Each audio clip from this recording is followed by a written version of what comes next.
Ration डीलरों के भरोसे चलता था नेताओं का घर परिवार, विधायक के दावों से उल्टी धुन कर्मचारियों की। वल्लभनगर विधायक उदयलाल डांगी ने कहा है कि पहले क्षेत्र के नेताओं का परिवार व घर का खर्चा राशन डीलरों के भरोसे पर ही चलता था, लेकिन अब ऐसा नहीं है और न ही भविष्य में ऐसा होगा, बल्कि राशन विक्रेताओं और गरीबों की हर समस्या का निदान कराने के लिए वह उनके साथ हमेशा खड़े हैं। उनको चिंता करने की कोई आवश्यकता नहीं है, लेकिन कुछ लोकल लेवल के कर्मचारियों की बांसुरी से तो अलग ही धुन सुनाई दे रही है। दरअसल वल्लभनगर विधायक उदयलाल डांगी मंगलवार को भटेवर के निकट एक निजी होटल में पूरी विधानसभा के राशन डीलर संघ की ओर से आयोजित अपने सम्मान समारोह को संबोधित कर रहे थे। डांगी के संबोधन से पहले जब संघ के स्थानीय अध्यक्ष विजय प्रकाश बड़ाला और जिला अध्यक्ष प्रकाश भानावत ने राशन डीलरों की समस्याएं गिनाते हुए विधायक से निराकरण में सहयोग की मांग की, तो विधायक डांगी ने कहा कि राशन डीलरों की सभी समस्याओं को सरकार के पास लेकर जाऊंगा और राशन डीलर संघ की वाजिब मांगों को पूरा करने का प्रयास करूंगा। एमएलए डांगी ने यह भी आश्वस्त किया कि खाद्य सुरक्षा में कोई भी पात्र परिवार वंचित नहीं रहेगा। वहीं विधायक तंज कसते हुए यह कहने से भी नहीं चुके कि पहले नेताओं का परिवार व घर तो राशन डीलरों के भरोसे ही चलता था, जिसमें उन्होंने अंग्रेजी वर्णमाला BCD बोलते हुए कथित दलालों के नाम तक बता दिए थे। साथ ही विधायक ने यह भी कहा कि हर गरीब तक योजना का लाभ पहुंचना चाहिए। मेरी वल्लभनगर विधानसभा में तो जो राशन डीलर हैं उनसे हमारे नेताओं का गुजारा चलता था। ये परंपरा शायद चलती आ रही थी और मैंने भी सोचा यार मैं जीत गया हूं, तब मेरे भी गुजारा यही करेंगे।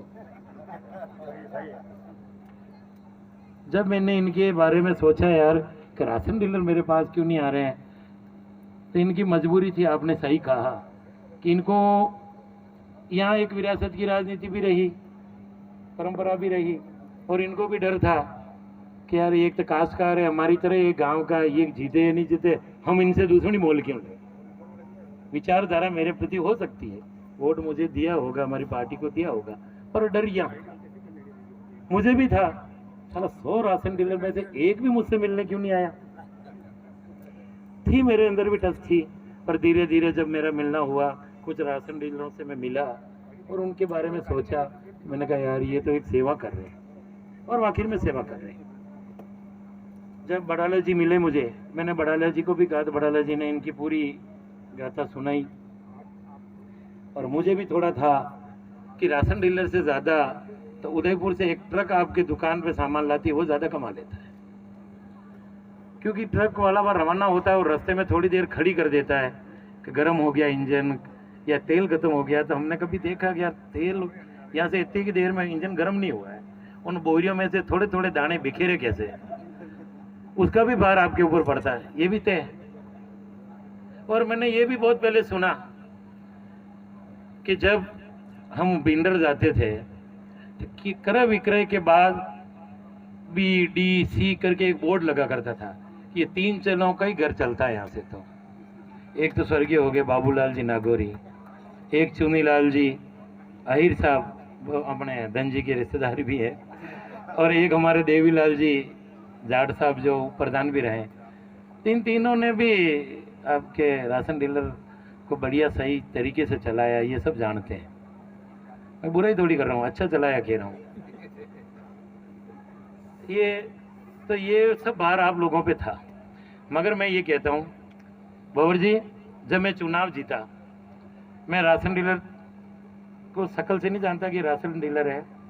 इतनी लंबी दाढ़ी, ऊपर थोड़ा सा भगवा कलर का था, तो मेरे घर आए, आपसे मिलना है। मैंने कहा अच्छी बात है, मिलो भाई। तो अंदर गया तो उन्होंने 50,000 रुपये निकाले, है आपके इन्हीं में अभी होंगे शायद, पता नहीं। तो मैंने कहा किस बात के भाई आप, मैंने तो देखा कोई कार्यकर्ता काम किया होगा, तो मैं तो और उनसे महाराज समझ के धोख लग रहा था। हकीकत है पूछना आप। मैंने देखा ये तो महाराज है यार, कोई मेरा कोई मठ पेन होंगे, तो मैं तो वही समझ गया, उस समझाना थी। 50,000 रुपये उसने निकाले। न कहिए तो साहब मेरा कोई गलत कदम नहीं उठ जाए, आपकी तरफ से कहीं नहीं हो जाए ना, मुझे डर था नहीं। मैंने कहा नहीं भाई आप पूछना, कभी आपके सब संग में होंगे। मैंने वापिस लौटा, मैंने कभी पैसे नहीं चाहिए, आप तो राशन डीलर है, काम करो। और अभी भी मैं कहता हूँ, आप एक ऐसा राशन डीलर मेरी विधानसभा में बता दे जिसने 1 रुपया भी अगर मेरे कहने से कहीं खर्च किया हो या मेरे कार्यकर्ता को दिया हो। 1 सवा साल हो गया है। तो हम चाहते हैं कि हमारी सरकार ने जो कदम उठाया है भ्रष्टाचार मुक्त, आपको महीने के ये देने वो देने, तो आप क्या करोगे? आप भी तो उन्हीं की जेब काटोगे जो गरीब है। जो हमारे मुख्यमंत्री जी की सोच है कि गरीब का भला कैसे हो, हर घर तक राशन कैसे पहुंचे, मगर आप लोग अगर हम नेताओं को जेब भर दोगे तो आप तो उन्हीं की काटोगे। तो मैं चाहता हूं कि आप लोग अच्छा काम करें, और मेरे नाम से भी अगर कोई आपको परेशान करे तो मुझे पता। और भंवर जी ने भी कहा है, हमारे कार्यकर्ता भी आते हैं, बस यही है, उनसे आप अच्छी वार्तालाप करें। अगर कोई बात लाते हैं, आपके बस का हो तो सुझाव उसका समाधान करें, नहीं होता है तो दबाव नहीं, उनको कह दो भाई ये प्रॉब्लम आ रही है, और आप मुझसे भी कॉन्टेक्ट करो यार आपके कार्यकर्ता थोड़ा ज़्यादा दबाव बना रहे हैं, पर ये हमारे लिए संभव नहीं है। तो हम चाहते हैं कि हमारे कार्यकर्ता का भी मान सम्मान बढ़े और आपका भी भला हो। अभी एक बड़ाला जी कह रहे थे कार आ जाने से नाम नहीं कटे, ये तो कैसे करें यार, ये तो सरकार है। पर अब मैं भी जानता हूँ कार वाले भी किस्तों से ही डूबे रहते हैं। हाँ, तो अभी जो भी सरकार के नॉर्म से, हम तो सरकार में हैं, पर ये है कि अभी जो इन्होंने आज मीटिंग रखने की वजह बताई, हमारा मकसद ये है कि कोई वंचित नहीं रहे और सबके नाम जुड़ जाए, ये संदेश आप सबको देना चाह रहे हैं, तो धन्यवाद है। और अगर कोई नाजायज आपको फालतू कोई अधिकारी भी परेशान करे, मुझे नहीं लगता कि इस सरकार बनने के बाद किसी अधिकारी ने भी आपको परेशान किया होगा। ठीक है, एक आधी जगह कहीं आया होगा तो मेरे इशारे से आया, पर मैंने कहा थोड़ा इनको चेता के आ जा खाली, ताकि इनको पता पड़े कि सरकार भी है। पर नुकसान नहीं करा। आपके संघ के कह रहे हैं कि चमत्कार को नमस्कार है, पर मैंने सोचा यार 100 में से एक तो मिलने आवे, उसके साथ मिले भी हैं। और मैं विश्वास दिलाता हूँ, जब भंवर जी ने गारंटी ले ली है कि मेरे विधायक आपको कभी दिक्कत नहीं आने देंगे, तो मैं विश्वास दिलाता हूँ। और प्रकाश जी भाई साहब, महामंत्री जी, जो कोई आपके नहीं आए कोई फर्क नहीं पड़ता, पर उन तक संदेश जरूर पहुँचाना आप सबका जिम्मा है कि प्रकाश जी ने जो बात बोली वो उन तक भी पहुँचाना। बाकी कोई हमें नहीं है। 5 नई दुकानें आई थी, वो 5 दुकानें आपके, तो आप कह रहे थे अगर बड़ाला जी पहले सुझाव दे देते तो हम उस माध्यम से करते, पर मैंने उसको दूरी के माध्यम से करा दी।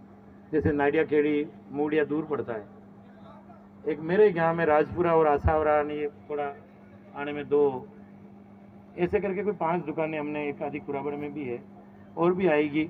और आप एक काम करो, आप इनके साथ जहाँ आखिर में राशन डीलर की ज़रूरत है वो भी आप प्रपोजल बना के दो, क्योंकि हमारे कार्यकर्ता भी चुनाव में हमसे यही सोचते थे, जैसे कह रहे हैं अपने मेघराज जी कि भाई सबको ये लगता है कि ये सबसे ज़्यादा कमाते हैं, तो हमारे कार्यकर्ताओं को उम्मीद थी यार ये राशन का कोटा मैं चलाऊंगा। तो हमने भी चुनाव में कहा आप चलाना, पर उनको जाके कहा यार उनकी कंडीशन ज़रूर देखो चलाने वाले की। 25 साल से मुझे नहीं लगता कि ढंग से मोटरसाइकिल भी नहीं होगी, कभी की टूटी हुई मिलती है उनकी, तो उनके भी समझ में आया कि यार इनमें दुखी करने से। पर आपसे ये ज़रूर है कि ईमानदारी से काम करें, कोई वंचित न रहे, और मेरे लायक काम हो वो भी कहें, और कार्यकर्ताओं का मान सम्मान भी बढ़ाए। दूसरी बात, अब आपकी जो कुछ मांगे भी हैं, बड़ाला जी कह रहे थे कि 1 साल में हमने कुछ नहीं दिया, पर आज थोड़ा सबसे खर्चा करवाया है राशन डीलर के पूर्व पर। जो भी आपके मांगे हैं जो इसमें हैं, निश्चित रूप से आपकी ये मांगे अगर जायज़ मांगे इनमें जो है वो सरकार तक पहुंचेंगे, ये विश्वास भी मैं आपको दिलाता हूँ। आप लोगों ने मंत्री जी से भी मिले, मुख्यमंत्री जी तक जाने का भी आपने रास्ता बनाया, मेरे लायक। लेकिन देखा जाए तो इलाके के कुछ कर्मचारी गरीबों को राहत देने के प्रति गंभीर लगते नहीं हैं। इसी का एक उदाहरण खेरोदा पंचायत का सामने आया है, जिसमें एक महिला उसके सेंडबैग आए फार्म के लिए हस्ताक्षर करवाने पहुंची, किंतु ग्राम विकास अधिकारी नदारद थे। जब दूरभाष से संपर्क किया तो छुट्टी पर होने का हवाला देते हुए कॉल डिस्कनेक्ट कर दिया।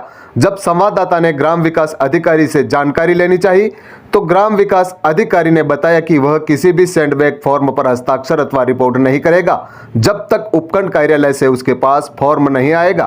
उसका यह भी कहना था कि उसे सेंडबैग आवेदन पर हस्ताक्षर अथवा रिपोर्ट करने के किसी भी अधिकारी द्वारा किसी प्रकार के निर्देश नहीं दिए गए हैं। इसलिए 2022 में भरे गए खाद्य सुरक्षा योजना के आवेदन उपखंड कार्यालय से सैंडबैग ई मित्र पर आ रहे हैं तो वह जाने, मुझे ई मित्र से कोई लेना देना नहीं।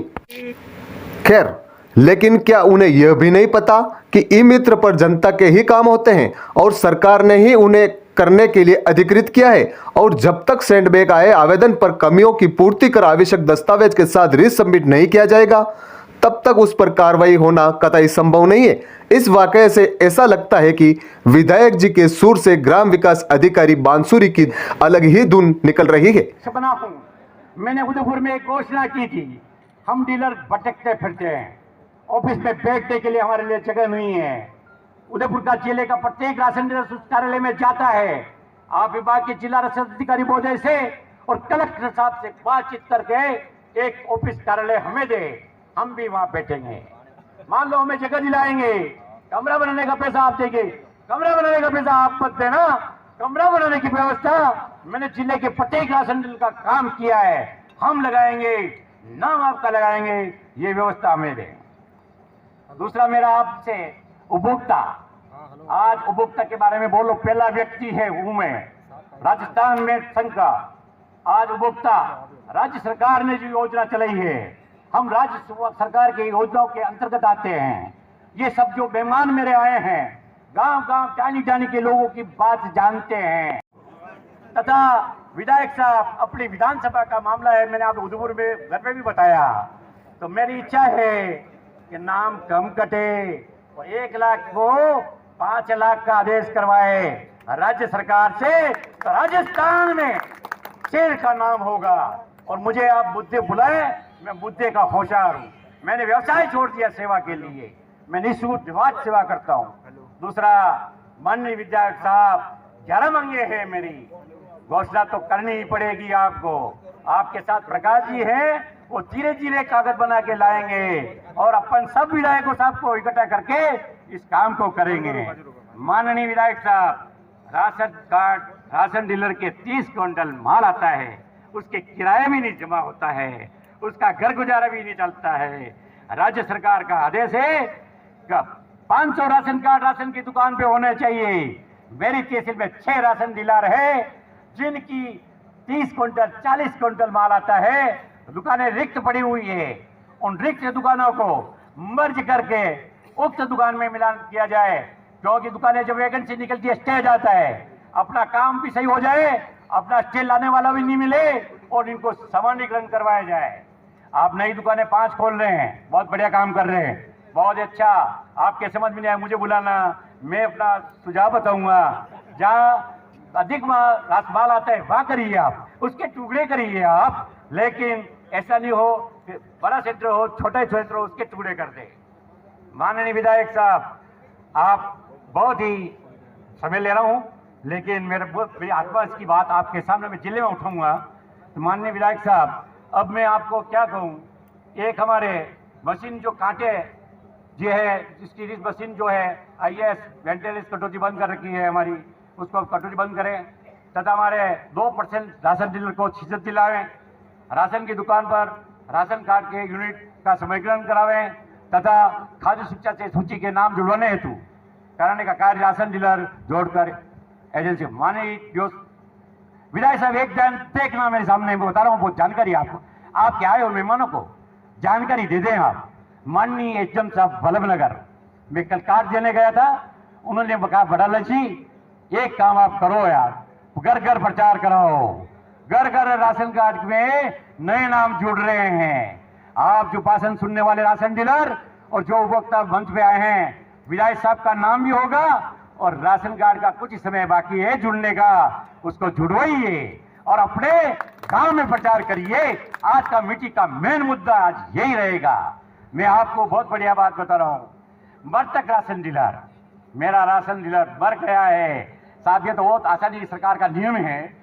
आपसे निवेदन है, ऑफिस में ये जो बाबू हैं, अधिकारी हैं, उन फाइलों में पड़े हुए हैं, उन फाइलों को हिलाने वाले नहीं हैं। अनुकूल नियुक्ति दी जाए, मृतक परिवार को उस दुकान दिलवाई जाए। ये तो काम होता है, लेकिन जल्दी से करवाओ, नाम हो जाएगा अपना, और आप ये कागज लेटर जारी करवाओ। तथा 60 वर्ष, मेरी 60 वर्ष उम्र में सरकार मुझे बाहर निकालती है, अब तू चला जा भाई, मेरे डीलर कहाँ जाएगा, कहाँ घूमेगा, उसके पास करवा रहे हम। तो हमारे परिवार के सदस्य को ही मिले, ये सब नियम खाद्य मंत्री जी एवं मुख्यमंत्री जी ने हाँ भरी है। साथ ही साथ हाँ में तो टाइम लगेगा, आप भी मुझे विधानसभा जयपुर बुलाए, मैं और मेरे पदाधिकारियों को लेके आऊंगा और ये काम करवाऊंगा। रसद विभाग, उदयपुर संघ के सभी राशन डीलर राशन की जानकारी और बैठने जो हमारी मांगे हैं, विधायक साहब का ज्यादा समय मैं नहीं लेता हूं।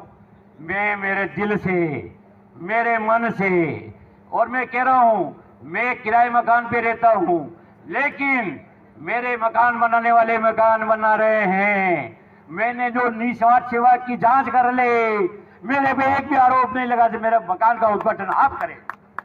मेरे मकान की जमीन का उद्घाटन विजय बड़ाला का आप समय दे और मेरे तरी में मकान बचाने का काम, मकान की मोबाइल करने का काम और बिना पैसे मेरा काम करने का श्रेय माननीय विधायक साहब को जाता है। और मैं भी आया, मेरी पत्नी भी आई और मेरा बच्चा भी है इस कार्यक्रम में और बच्चे की पत्नी भी है। आपने मोबाइल करके मेरा काम किया, मैं आपकी रात की 12 बजे भी प्रचार के लिए तैयार हूं। और आज जमीन की मेरी कीमत बढ़ गई, मैं निस्वार्थ मैंने राशन डीलर की सेवा की। मैं सबको, सब परिवार को हाथ जोड़कर विनती कर माननीय उदयलाल जी डांगी के बारे में, विधायक साहब के बारे में बोल रहा हूं। और बहुत बहुत धन्यवाद, धन्यवाद। डांगी साहब जिंदाबाद, जोर से बोलो, डांगी साहब जिंदाबाद, डांगी साहब जिंदाबाद, डांगी साहब जिंदाबाद, राशन संगठन जिंदाबाद। मंच पर विराजमान सभी मेरे पार्टी के मंडल अध्यक्षगण, पंचायत समिति सदस्यगण, पूर्व जिला प्रमुख भाई शांतिलाल जी, प्रकाश जी हमारे देहात जिला उपाध्यक्ष, और सभी कार्यकर्ता बंधुओं, अभी विजयलाल जी ने और राशन संघ के पदाधिकारियों ने जो जो अपनी बातें रखी है। कार्यक्रम की अध्यक्षता राशन डीलर संघ के संरक्षक एवं भाजपा के जिला उपाध्यक्ष प्रकाश जैन ने की। विशिष्ट अतिथि जिला मंत्री भंवरलाल भट्ट, धनराज अहिर, पूर्व जिला प्रमुख शांतिलाल मेघवाल, लक्ष्मीलाल मेनारिया, मंडल अध्यक्ष बाबूलाल डांगी, भरत मीणा, तिलक व्यास, पूर्व सरपंच अशोक कुमार जैन, अनूप श्रीमाली, मेघराज स्वर्णकार, पूर्व मंडल अध्यक्ष दुर्गेश मेनारिया, भंवरलाल रावत, पंचायत समिति सदस्य भरत व्यास, विजयलाल मेनारिया, ओंकारलाल ककावत्ते, जिला कार्यवाहक अध्यक्ष विजय प्रकाश बड़ाला, संरक्षक देवीलाल मेनारिया, प्रकाश जैन, भगवान लाल शर्मा, भीमराज मेनारिया, जिला महामंत्री प्रकाश धनावत, नरेंद्र आहिर, प्रेम शंकर भानावत, राजेंद्र मेनारिया, सुरेश मेनारिया, अमरचंद जाट, जगदीश मेनारिया द्वारा मोठड़ा उपरना एवं 21 किलो फूलों की माला पहनाकर एवं बर्ड विलेज मीनार की तस्वीर भेंट कर विधायक उदयलाल डांगी का स्वागत किया गया।